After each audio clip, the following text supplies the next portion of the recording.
Hey YouTube, thanks for checking out the Albuquerque Backyard Gardening channel. In this video, oh my god, it's been so long since I've actually shown you guys a tour of the garden and how it's doing in general. So in this video, we're going to be spending that time walking through the garden, showing you a couple problems that I've had and how I've been dealing with them. We're also going to give a little bit of revitalization of nutrients in the form of blood meal to one of our beds. So come on, let's go outside.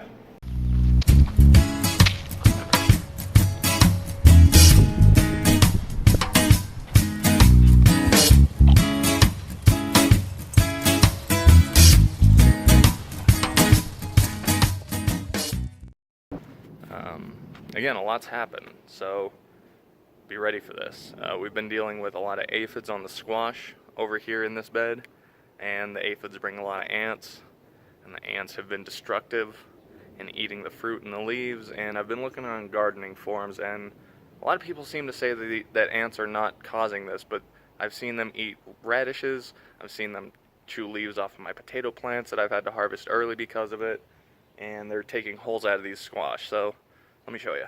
Alright, so things have been thinned out a little bit over here. I've pulled out about 3 or 4 potato plants and harvested some potatoes from them. They were very delicious. They were purple. It was awesome. I've saved a couple for seeds to replant here. I've already planted one over there in the end of that bed. But back to this. So this one actually is not looking too horrible.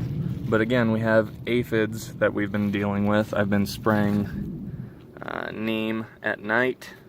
My own mixture, get some concentrated neem and then spray it on at night so the bees are as unaffected as possible, because it is toxic to bees and messes with their reproductive system. So spray at night, bees aren't around, and by the morning time it'll be fine, from what I understand anyways. So look at some of this. We've got some end rot happening. I think that's more due to, oh, we got holes all the way through. So we're dealing with vine borers. Okay. They're eating holes through the fruit. That's disgusting. I'll have to pull those off. I might leave 1 or 2 to sacrifice for them. This one's actually looking pretty good. I might pick that today. Squash bugs have also been a factor. So I just pick them off and dump them in some water. There you go, dead squash bugs. That's how you take care of them. Pick them off, throw them in there, and walk away because they're gonna smell. Yeah, so that's kind of unfortunate, but this is what happens when you're trying to use as safe of methods to control pests as possible. This one is nice. We've had to thin out 2 or 3 plants from the middle of this. Spinach is going to seed, and that's fine. I like that. I want to save some seeds. Our other watermelon plant, I think I'm just going to have to pull this one. We had a couple onions we had to pick because they rotted. There was like holes in the bottom of them, so maybe these ants were doing something down here. I'm going to try to see if we can salvage the rest of the onions. Jalapeno's not doing too bad. This potato plant will probably come out in the next couple weeks. So this will have some more room to expand, and I probably won't plant too much back in here.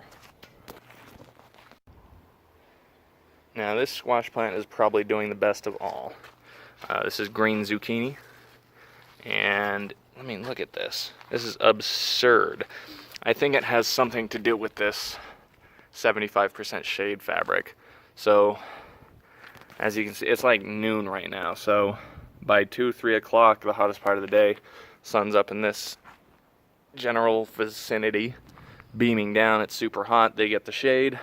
I think it makes the leaves want to grow bigger.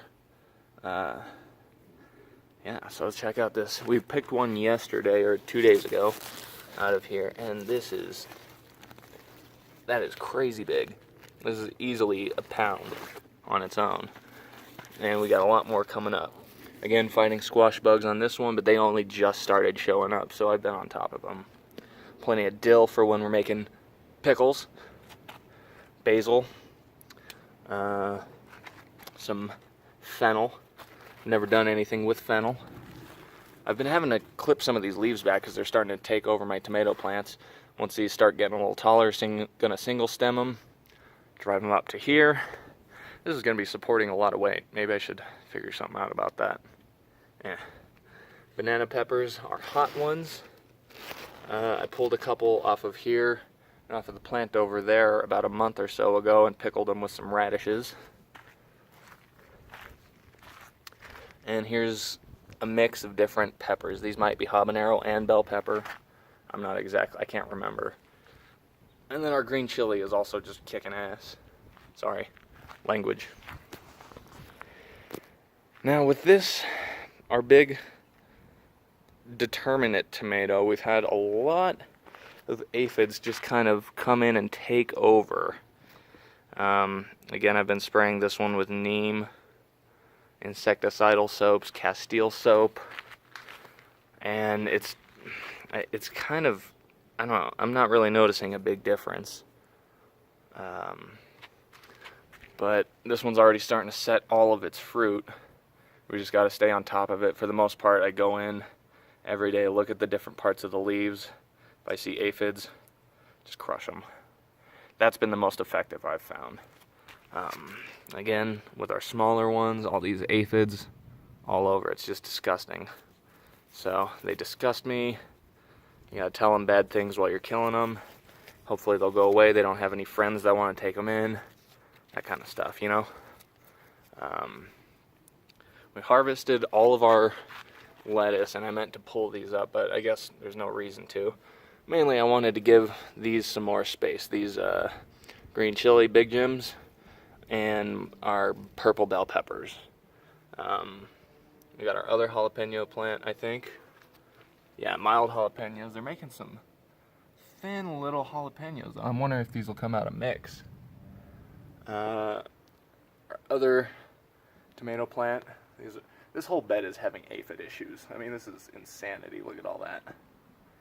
Our peas are pretty much stopping production, so I will harvest everything off of here, pull them up, leave all the nitrogen nodules off, and replant some more peas because it's about that time. We've got another squash plant over here, but we're starting to have some issues there. I need to look it up. Maybe there's something about the pH. Maybe the pH is off. I'll check that. Last but not least, our most new bed. You can't see it, but right here there's a purple potato from the bed we harvested over there. And hopefully it'll come up in the next couple weeks. They're a quick variety, so we'll just keep planting the early variety as often as we can. I don't know why I have another squash plant. This is ridiculous. I've already got so much squash, I could probably end up pulling this one because it's going to crowd out our okra. This is our only thriving okra, and it's got a couple little fruit on it. Butternut squash for winter. I need to start training this over this way so it'll take up this area and leave the fruit on the ground. Our fava beans. I need to get into drinking Chianti. Okay, that was creepy.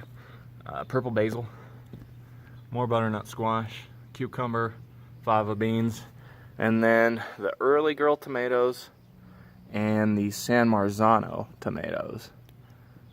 These ones are already creeping up to eye level, and I'm not mad about that at all. We've got a ladybug on our russet potato plant, which is already flowering. This is only about a month sprouted. We've got our sweet banana peppers just doing so good. So good.